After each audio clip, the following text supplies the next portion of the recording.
Évangile de Jésus-Christ selon saint Marc. À toi, Seigneur Jésus.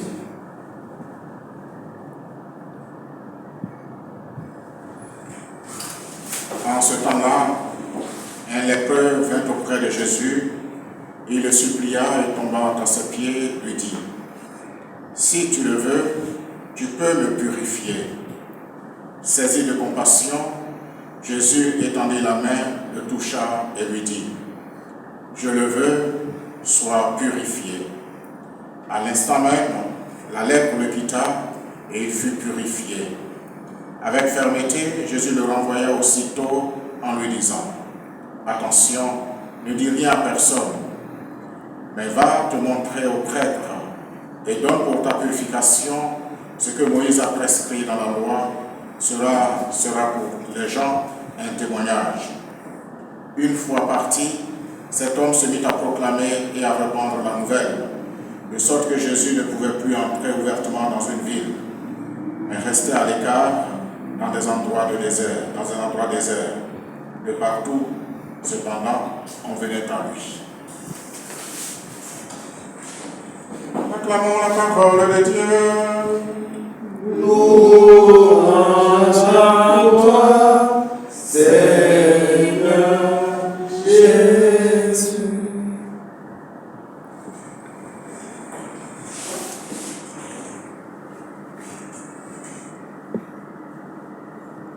S'il y a bien un organe humain qui revient très souvent dans les passages bibliques, c'est bien le cœur. On parle très souvent du cœur dans les textes bibliques. Et ce matin, dans cette mémoire que nous faisons de Paolo Mana, la première lecture nous parle du cœur et le psaume responsorial nous invite à ne pas fermer nos cœurs, mais à écouter la voix du Seigneur.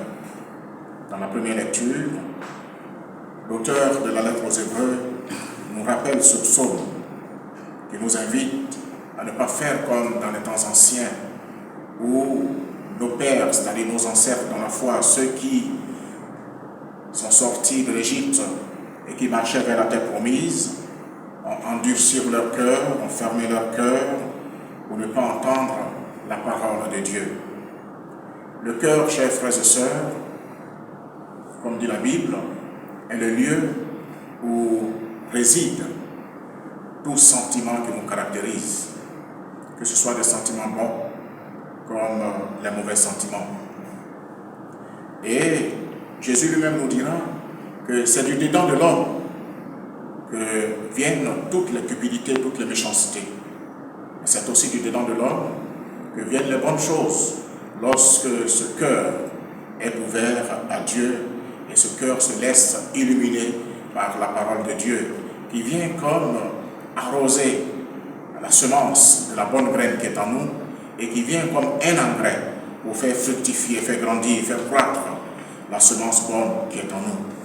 Alors oui, chers frères et sœurs, en ne fermant pas notre cœur à la parole de Dieu, nous permettons à cette même parole et à Dieu lui-même de faire en sorte que de notre cœur puisse jaillir tout ce qui est bon, tout ce qui est grand, tout ce qui est beau et qui nous permette d'avoir un caractère qui témoigne de Dieu, d'avoir un comportement qui nous dit ce que nous sommes, c'est-à-dire créé à l'image et à la ressemblance de Dieu.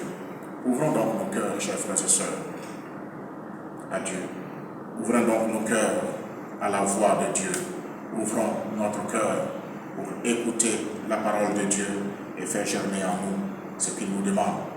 Et c'est d'ailleurs pour cela que Paolo Mana, celui que nous célébrons aujourd'hui, un des fondateurs des œuvres pontificales missionnaires, fondateur, je dirais, de l'Union pontificale missionnaire, a travaillé pour que les hommes puissent comprendre au mieux les mystères du Christ.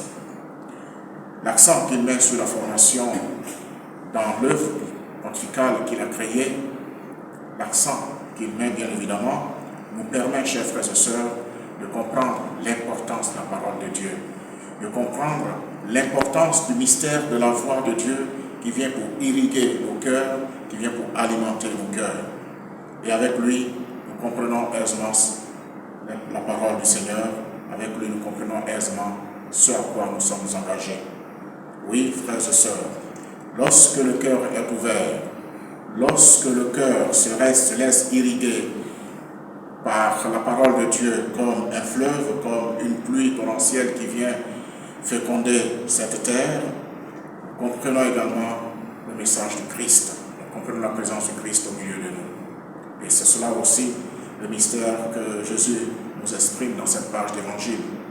Je voudrais, chers frères et sœurs, relever deux aspects dans cette page d'évangile. Le premier aspect, c'est d'abord la compassion que Jésus a pour les malades et sa proximité.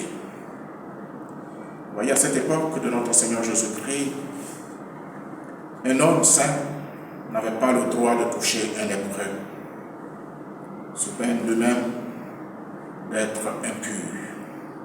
Jésus va au-delà des barrières de toutes les considérations et touche le malade et exauce son vœu.